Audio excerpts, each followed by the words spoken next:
ജാതിമതഭേദമന്യേ Christmas Carol നടത്തി ശ്രദ്ധേയമായ നെടുമങ്ങാട് സർക്കാർ ട്രൈബൽ സ്കൂൾ. പൊതുനിരത്തുകളിലും പോലീസ് സ്റ്റേഷനുകളിലും എത്തി കരോൾ ഗാനങ്ങൾ ആലപിച്ചാണ് കുട്ടികൾ മനം കവർന്നത്. ഞങ്ങൾ വർഷങ്ങളായി ജാതിമതഭേദമന്യേ എല്ലാ ആഘോഷങ്ങളും സ്കൂളിൽ സംഘടിപ്പിക്കാറുണ്ട്. ഒരുപാട് പരാധീനതകളുള്ള സ്കൂളാണ് ഞങ്ങളുടേത്. പക്ഷേ ഞങ്ങളുടെ നാട്ടുകാരും രക്ഷിതാക്കളും എല്ലാം എല്ലാ പ്രോഗ്രാംസിനും ഞങ്ങളോടൊപ്പം നിൽക്കുന്നുണ്ട്. ക്രിസ്മസ് മാത്രമല്ല, ഓണവും പെരുന്നാളുമെല്ലാം ഇവർ ഗംഭീരമാക്കാറുണ്ട്. ഇതിനു പിന്തുണയുമായി അധ്യാപകരും രക്ഷിതാക്കളും കൂടെ തന്നെയുണ്ട്. കരോളിന്റെ ഭാഗമായി കച്ചവട സ്ഥാപനങ്ങൾ, Parandode junction, Aryanad police station എന്നീ സ്ഥലങ്ങളിൽ നൃത്തം ചവിട്ടിയാണ് ഇവർ കരോളിനായി എത്തിയത്. പോലീസ് സ്റ്റേഷനിൽ എത്തിയ കുട്ടികൾക്ക് വൻ സ്വീകരണമാണ് പോലീസ് ഒരുക്കിയത്.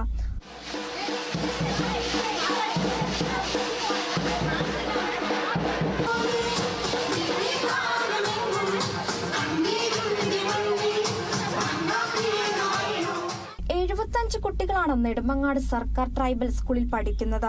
പൂർവ്വ വിദ്യാർത്ഥികളും ഇവർക്ക് പിന്തുണയുമായി കൂടെ തന്നെയുണ്ട്. കുട്ടികളിൽ വ്യത്യസ്ത ഭാഷ പഠിപ്പിക്കുന്നതിനും കലാപരമായ കഴിവുകൾ വളർത്തിയെടുക്കുന്നതിനുമായി അധ്യാപകർ മികച്ച പങ്ക് വഹിക്കുന്നുണ്ട്. Kerala vision news, Thiruvananthapuram.